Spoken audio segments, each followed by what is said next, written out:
Welcome back to the Fish Files. I am going to take us to Mark's Tropical Fish, one of the longest running tropical fish stores in Los Angeles and one of my favorite fish stores. He specializes in saltwater fish. He also has a very nice selection of freshwater fish. But since we haven't covered saltwater, I thought, why don't we go to the fish store first, learn about what goes on in a saltwater fish store, and then we'll put a little tank together in another episode. But now let's go.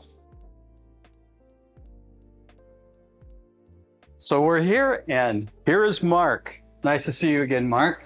Nice to see you, Randy. Thanks for letting us go into your store and take a look at some of the saltwater fish. That's really what we want to learn about today. All right. And also, your discus, they're gorgeous, and they're not from me. But yeah, you always have a very good selection of freshwater fish. Thank you very much. I appreciate that. Yeah, I'd like to go into it, but I really want to look more. I know. Oh, we'll concentrate on saltwater fish today then. I think the first thing I'd like to learn, because I'm not a saltwater guy, is just like some of the more popular species that you carry in your store.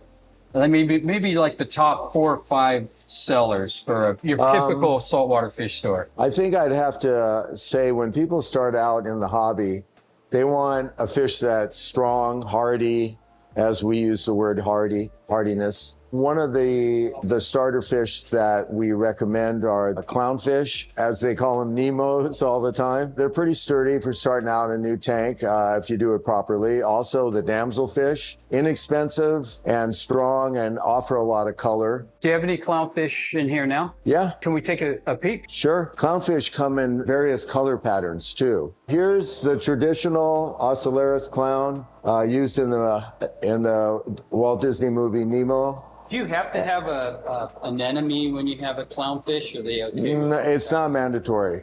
Okay. They'll survive quite happily without an anemone. Here's another type of clownfish, very similar to the Ocellaris clown. This is the percula. This is a true percula. You can tell usually when you look at them that they have black outline on the outside of their 3 white stripes. Here we have another variation of the perculate clown, and this is a black Ocellaris clown.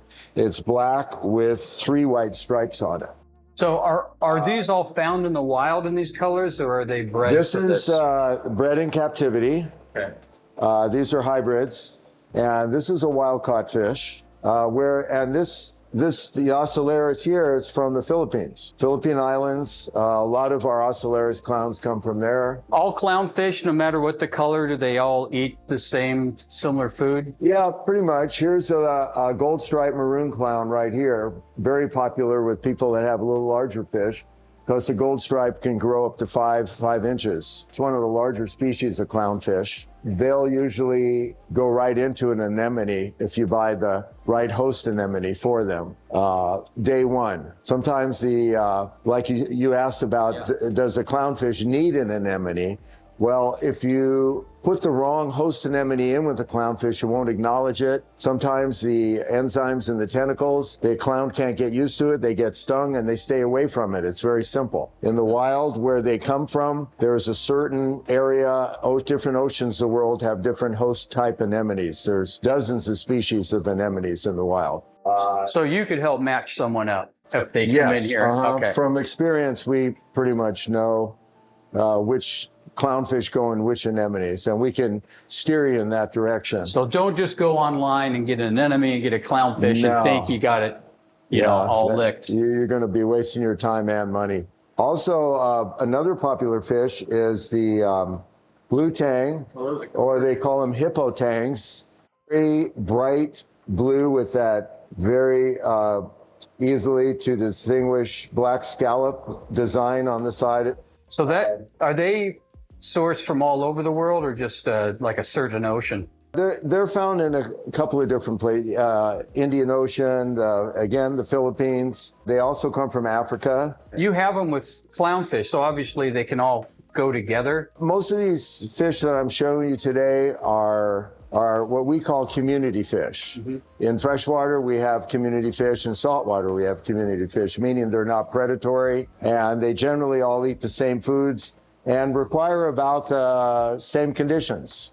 Keeping your water temperatures somewhere between 76, 79 degrees. I don't recommend keeping a saltwater tank at 80 or 82 degrees. Most of these fish are not accustomed to that temperature. And what happens is their metabolism is increased. And what happens is they require more and more food, and they're running at the top of their metabolism, and they burn body weight quick, and you'll never be able to fatten them up, and they're a little uncomfortable up in the higher temperatures. So when you're setting up a saltwater aquarium, especially for the first time, you must pay attention to the water temperature. Remember, we're taking fish out of the wild, and we're putting them in a box in our house and expecting them to act exactly like they would in the wild. That's why I always have been a little timid about starting a saltwater tank. I love freshwater, but saltwater, they're from a coral bed. They're in an ocean. It's hard to picture keeping them alive in a little aquarium. That's why it's imperative, so important, to try to keep the parameters. It's not as hard as it sounds if you just pay attention. The new hobbyist has to learn maybe 10 rules how to take care of saltwater fish. Okay. Temperature is important.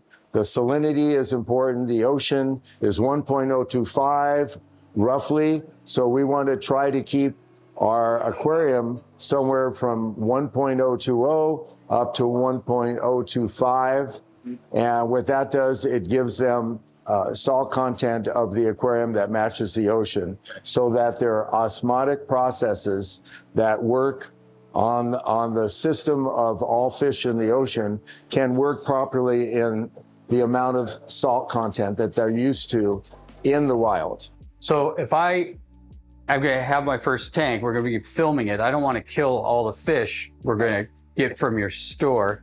So I'm here for selfish reasons too. I'm trying to pick my fish while you're explaining them. But if I go a little under or a little over, do the fish just keel over? No. Are you referring to salinity? Salinity, yeah. Salinity is relatively, you have leeway.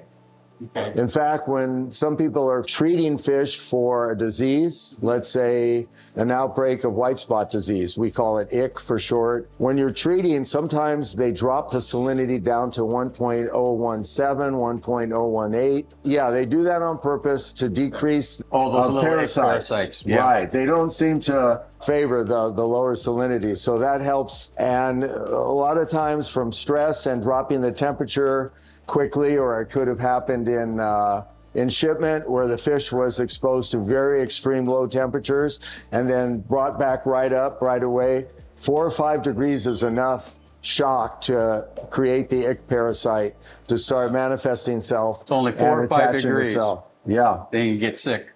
So it's important that you temperature control your aquarium. In the San Fernando Valley here and the Los Angeles area, we get 110 degrees throughout the summer. Any temperature over 100 degrees, your house is going to go up if you're not home. And your saltwater aquarium goes up to, let's say, 86 to 88 degrees. Right. There's going to be problems. Okay. The fish are going to run out of oxygen. And the way we offset that is that there are water chillers available. They call them refrigeration units, all the way down from this size to whatever size you need to help maintain a constant temperature in your saltwater aquarium. Man, I don't know if I want a water chiller. That sounds like it's getting pretty exotic here. Right, and I hear this a lot. Oh, my house always stays constant. And then in the middle of the summer, I get the call from the same customer, says, my aquarium says it's 83 degrees in there.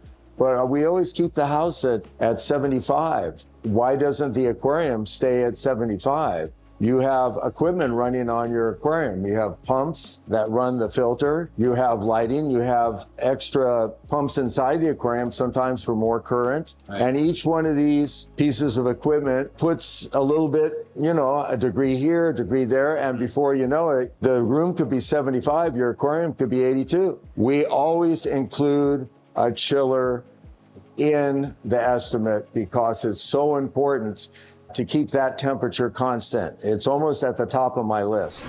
I first came across Mark's name when I was working for Tetra because Mark doesn't just have a store. He's known in the area. In Hollywood, he does a lot of supplies for fish for some of the movies. And we were doing, what the heck was that movie with he was a gigolo. Oh yeah, Rob Schneider. Yeah, and, Rob Schneider. Deuce Bigelow. Yeah, Deuce Male Bigelow. gigolo. Yeah. We were sponsoring. Tetra was sponsoring our little can in the movie, and you were doing all the wrangling. Right, I for worked the on that fish. film. I did all the fish for. I worked like I think it was about 35 straight days, 7 days a week. All we had to do is put a little can on the top of the tank. You had a harder job. Now, are any of the fish on this wall I'm looking at? Are there any that I can't put together? Because I'm thinking I already have a few in my head that I'd like to try in the tank. For sure, clownfish and a blue tang. And there's a goby there that looks crazy, or what do they call them? A hawkfish? It's probably a underneath hawkfish. There are a lot of fish that are hiding in here too. Mark, This is a coral beauty angel, the purplish and orange. So will he get along with? Yes. Okay, so far I'm looking at putting a coral beauty. That red hawkfish. You can put in a sailfin tang. Those are good beginner fish. Color-wise, we can go with the blue tang. Yeah. But as far as hardiness in the long run, I'd lean a little bit more towards the sailfin. Because you can feed him flake food for the rest of its life and it would live. I'll throw him in there first. Yeah. I like the way his fins, obviously that's why it's called a sailfin. Okay. Yeah. And we get littler ones too, and sometimes they're blacker. They're not so, see, he looks a little bleached. You know. But he's nothing wrong with him. Okay. That's an Achilles tang. That's a $300 fish right there. Okay, I will not start with him. Oh, look at this. There's a he's liking it. In so he has a nice, these are green bulb anemones. What do you call that, a host anemone? Yeah, host. So he found his right host. And that's a cleaner wrasse. He cleans the parasites off on the fish. Okay, so he would be okay too, right? In my beginner's. Oh, no, you don't want to get that. No? They like fish in this size range or bigger. Oh, okay. Yeah, that's a large cleaner wrasse. He would need a fish to be happy like this to hang around, and they open their gills up. They go in the gills and clean out everything. Can you put a coral in a beginner's tank? Or would you recommend not starting with? Well, what we recommend doing is getting the tank seasoned before we start putting corals in. Some people like to take chances, and if that's what they want to do, we'll try to steer them in the direction of a what we call a super hardy coral that isn't too sensitive to new tank conditions. All right. Remember, your aquarium, when it's brand new, its biological processes aren't really kicking in for a couple of months. I would say a young reef system would be around 6 months old. I'm not going to do a reef tank. Yeah. I consider that for experts. See, in saltwater fish hobby, we have two types of aquariums, fish only and a reef aquarium with reef safe fish. There's a long list of reef safe fish, and these are, when I say reef safe, that means fish that are not going to be picking at the actual corals themselves, the meaty part of the corals. They may pick at the bays for little algae and things. They usually leave most of the polyps alone on corals. So we can get into that later if we want to discuss corals in general. Yeah. How about shrimp? Any beginner's tank, peppermint shrimp or the cleaner shrimp? Yeah, shrimp are very hardy. And the cleaner shrimp, the fire shrimp, peppermint shrimp, as you mentioned, those are benign shrimp, meaning that they don't attack. They don't cause any negative problems with the aquarium. And in fact, they do have a beneficial effect on the fish, because the reason they call them cleaner shrimps, if you look at them, they have their little arms and the little looks like, right now. They're white, and they use those to go up into the gills of fish. And they're looking for parasites. They have cleaning stations in the wild where the fish pull up like a car wash, and there's like, 25 to 50 of these, and one pulls up and they go all over the fish. Yeah. Big angelfish pull up, they open their gills, they go in. In the wild, fish are always at war with parasites. People think that the ocean is just a pristine, perfect place when it comes to disease. I thought you guys had it easy on the saltwater side, actually, compared to freshwater. And saltwater fish, they occasionally get loaded up with parasites, and they have to find a cleaning station. Sometimes there could be 25 there could be 25 of these cleaner wrasses in an area where they pull up again like a car wash. The wrasses go all over them, clean them off. And we don't have the luxury of having a cleaning station, but you can buy a cleaner wrasse, relatively inexpensive in the scheme of things, and put him in your aquarium. And he'll live on the regular prepared foods if he doesn't get, you know, parasites to eat, but you'll always have him there to maybe clean the fish.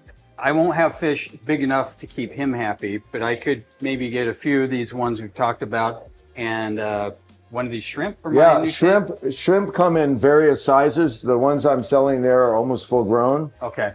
But they also come in smaller sizes for smaller aquariums. I like buying smaller so they grow into the tank. Right, and that's something I wanted to explore with you too. If you wanted to get into what size aquarium should I get when I'm starting? I do want to get into that. I want to get a community tank. I want to have peaceful fish, but I want some good variation in the tank. I just don't want a school of damsels. If I get this aquarium built, get it, what, 40 gallons? Is that small enough? We always say go as large as you can go. One of the things we don't recommend is putting an aquarium near a window. The light, even indirect light, sunlight, everything, it's not good for the aquarium as much as people think it is. It creates a lot of excess algae to form on the glass, which is a nuisance. We like a low traffic area to set up the aquarium. Make sure there's a good plug outlet nearby so you can plug your equipment in. Make sure that it's not in a place where the door is constantly being slammed right next to it. Electrically, it's all safe. I mean, these things Yeah, are most of the average size aquariums don't pull enough wattage or amperage to create a problem with tripping a breaker. You asked about a 40 or a 50 or a 60 gallon aquarium. That would be like 200 gallons. Right, that would be ideal. The 200 gallons benefits, would be the ideal. The larger the aquarium is, and if it's designed properly, you're probably going to have the best luck with the larger aquarium. So if somebody's going to buy a 40 gallon aquarium, let's say, which is about 3 feet long, we try to say, do you have an extra foot? And you can, because for the amount of money difference to go to a 40 to a 50 or to a 60 or to a 75 is all going to be in the same ballpark. How about 50 gallons? 50 gallon is probably one of our most popular sizes to start out with in saltwater fish. 50 gallons. You can probably, people always ask us, how many fish can I keep in this aquarium? Well, depending on the size, we can probably, in a 50 gallon with the proper filtration, 7 to 10 fish. Okay. And I don't mean little tiny fish. I mean, you know, fish in the 2 to 2.5 inch to 3 inch range. Okay. All right. So I'm going to have one blue tang. I'm going to get 2 clownfish. I'm going to get 1 peppermint shrimp. That hawkfish, because he looks crazy. And then maybe a couple. For a beginner, like the yellow chorus wrasse, I think that's a bright, would be pretty. Yeah, it's a bright color yellow. They're easy, they're inexpensive. They eat all different types of food. And this little Valentini puffer is very popular, or they call them saddle puffers. The puffers won't eat the... No, they stay small. They don't have any specific major requirements, and they eat the same food. Okay, and we're going to go with the saddle puffer. So I think we've got our fish selected, but we got to go do the tank and all that first. Some people prefer glass aquariums. Other people prefer acrylic. There's several reasons, pros and cons, as they say. Okay. For instance, in a glass aquarium, it's assembled with silicone. Silicone is a sealant or glue that holds the glass together. Right. In an acrylic aquarium, the glue that they use actually melts the plastic together, so it's impossible for it to fail, unless it's, of course, manufactured out of thin material, which isn't up to the normal standards of acrylic aquarium building, which a lot of hobbyists make that mistake if they try to build their own aquarium. Right. You have to leave the aquarium building to the experts. It's an art. Glass aquariums don't scratch as easy. I'm a big advocate for acrylic aquariums. I got in business and I started my business in 1981. I built an all acrylic aquarium store 42 years later, I never had a leaky aquarium. And That's bear okay. in mind, It's good I testimonial. went through 2 giant San Fernando Valley earthquakes in that period of time. Yeah. And we didn't lose one aquarium from structural failure. Now, the one tank that did break was a glass tank in the back, and that was a disaster back there. My So, warehouse, by the way, is sitting on glass tanks. yeah. Some people say, oh, well, they scratch. Acrylic aquariums scratch, and that's why I won't have one. Well, Yeah. all I can say is I welcome anybody to come into my shop. These aquariums are 4 years old. You can't even tell they've been set up a day. They're crystal clear. Right. And the thing is, what people do to clean their aquarium, they use the wrong cleaning utensils or cleaning materials that are designed for glass aquariums. I can use this on they're abrasive enough to get the algae off, and then they ruin their aquarium. All right. But if you stick to specifically manufactured materials and tools for cleaning an acrylic aquarium, that's another benefit. You have all that here. Yes. Okay. And if your aquarium will stay immaculate. Now, Okay. going back to glass aquariums in comparison, if you take let's say a lava rock that is sold in the trade for making caves and stuff, and you took that lava rock in your hand in your glass aquarium and you scraped it against the front of that glass aquarium, you're It's going gonna to scratch have it. Yeah. a scratch. Yeah. Now, in an acrylic aquarium, if you scratch it, Mm-hmm. you can literally empty the aquarium out, Yeah. take it outside and get some rubbing compound, and they make special compounds for taking scratches out of aquariums, and you could bring that aquarium back to its full brand new look again. If you look behind you here, you'll notice that these have rounded corners. On the standard sizes up to 100 gallon, they automatically come from this manufacturer with rounded corners, which means you don't have a seam here. Yeah. So you only have a seam on the left and the right rear. Okay? So what it's doing is it's creating less possibility for the aquarium to leak. And like I said Aesthetically, earlier, too, it looks a lot nicer than a aesthetically, it seam looks going down. modern. I don't have anything against glass aquariums or people that prefer them, but to me, there's nothing like the clarity of an acrylic aquarium. Yeah. They're clearer than glass aquariums. Glass aquariums have a tint that comes inherent to the glass. That's a bold statement. Right. But I'm looking at your tanks, and it's like there's nothing between me and the water. We know what we're going to build. I saw a tank over here. This is what I'd like to aspire to. Sure. And is this acrylic or glass? This happens to be glass. Aha. The style of this aquarium is called a rimless aquarium, which means there's no top on it. So nothing. It's here also can an all-in jump out. one aquarium, which has the pumps in the back. So I like the look of that, obviously. If I was a beginner, I'm not going to have the anemones and corals and stuff in here. If I take those fish that I chose, throw them in here with some rocks, I don't need this special light. I can go cheaper, right? This looks expensive. this is a Kessel LED. The Kessel is, I would consider, on the high end. No, it's not necessary to use Kessel lighting or Radion lighting. I happen to like these because they're compact.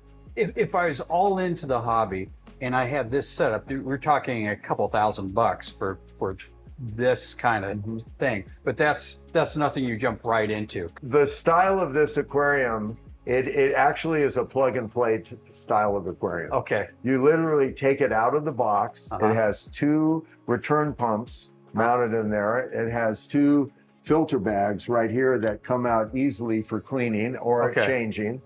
And it gives you a sump area in the middle here to either put a small protein skimmer or your other chemical and mechanical media in there. And it's plug and play for saltwater or freshwater? Saltwater or freshwater. Okay.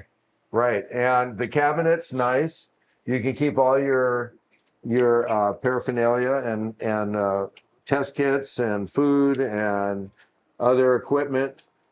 You also have room for a little chiller down there if you want to run a small aquarium chiller, like I'm trying not to do a chiller. How much is a chiller for something this size? Probably $450, $500.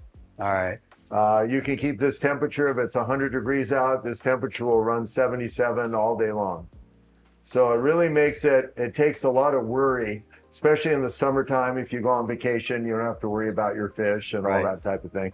It only runs when it has to, and they're silent. Oh, so they just and they live down there, and they have a place to ventilate, which is very important. As long as it has a good ventilation for the warm air to come out of the back of the stand or the side. It's kind of a plug and play. You take it out of the box, you set it on the stand. The stand is made by the same company. If you have your own type of stand, you could do that too. It's not mandatory. I'm sorry to interrupt, but it's rimless. So I just got to watch some of the fish I can't put in there. Right. There are aftermarket screens that you can purchase that will actually allow the aquarium to breathe and keep the fish from jumping out. I mean, the ones I picked, the clownfish, I can't picture them jumping. They do. All fish, they get a little frisky sometimes. Dang. Sometimes a loud noise in the room will make a fish jump. Okay. Yeah. All right. So sometimes just turning the light on in a dark room will make them jump. There's various different things that do that. A beginner can easily set this up by you buy a bag of live sand. We put the sand in, you buy your rock, whether it's dead rock, live rock. And we'll have to come up with a better name for dead rock than dead rock. Well, in the trade, that's what we call. Yeah, it's still dry. It's when we say live rock, it usually means that it's been let's say in this situation, been in salt water for a period of time, and you get a beneficial live colonizing bacteria living in the pores in the rock, which actually become your filter for the aquarium. They're breaking down those little bacteria that live in there, the friendly bacteria, are breaking down the waste of the fish, keeping the aquarium in a nice ecosystem. Now, that little ecosystem takes, to season an aquarium, as we call it, could take a minimum of maybe 4 to 6 weeks, and well seasoned from 2 to 6 months. But if I want to put fish in my aquarium, do I have to wait 4 to 6 weeks? No. There's a couple of different things you can do. One of the easiest that we do, I just happen to have a bottle here. We like to recommend Dr. Tim's. It's called One and Only Live Nitrifying Bacteria.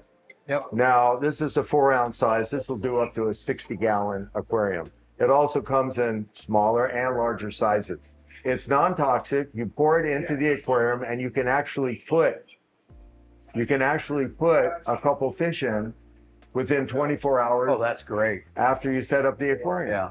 What we also have to take into consideration, what type of rock, the live sand, and if we're moving any beneficial bacteria or ceramic media or plastic media from another existing aquarium, saltwater aquarium, and dropping it in the back of the sump. And we add this with the beneficial bacteria and the normal nitrogen cycle that takes 32 plus days to occur. Right. We almost and sometimes eliminate the ammonia and nitrite spike that normal happens in water chemistry on a closed system saltwater aquarium.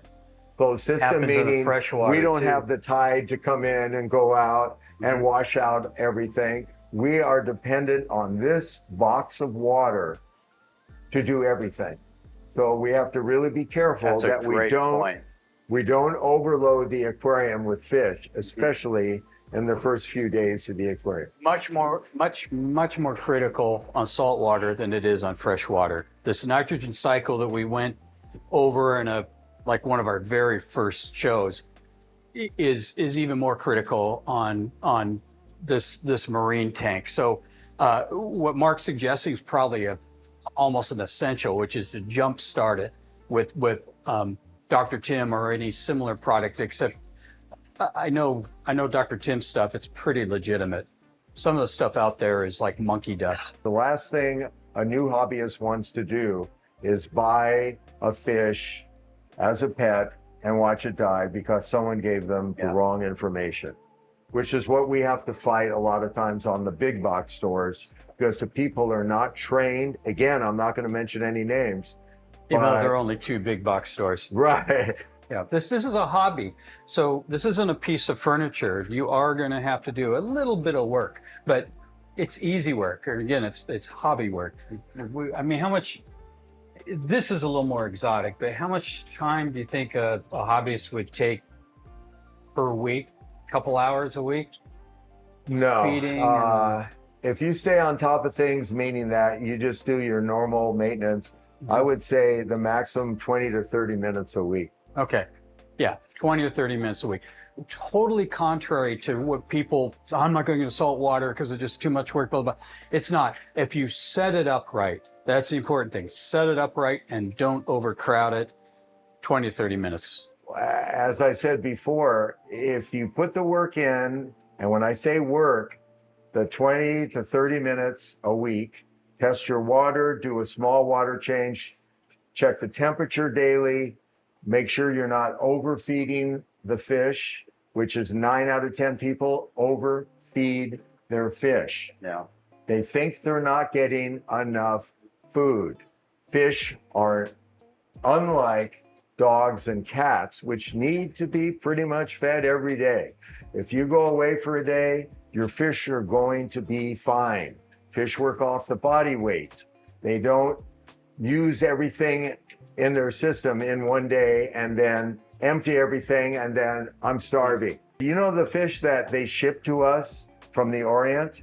They stop feeding food to them 5 to 7 days prior to bagging up and shipping on an airplane, air freight to go here. They have to do that in order for them to clean their system out. So if they, let's say, poop in the bag on the way here, that bag is going to be foul, the pH is going to go down, the fish is going to die, and when they get here, they would come in dead if they didn't do that. So just know that fish can go 5 to 7 days under harsh conditions without any food. It shows you how really strong fish are if they're in a healthy condition when they start out. Thank you, Mark. This is such a good start on getting my first tank set up, and I know where I'm going to go. Mark's Tropical Fish, and thank you for imparting all the wisdom.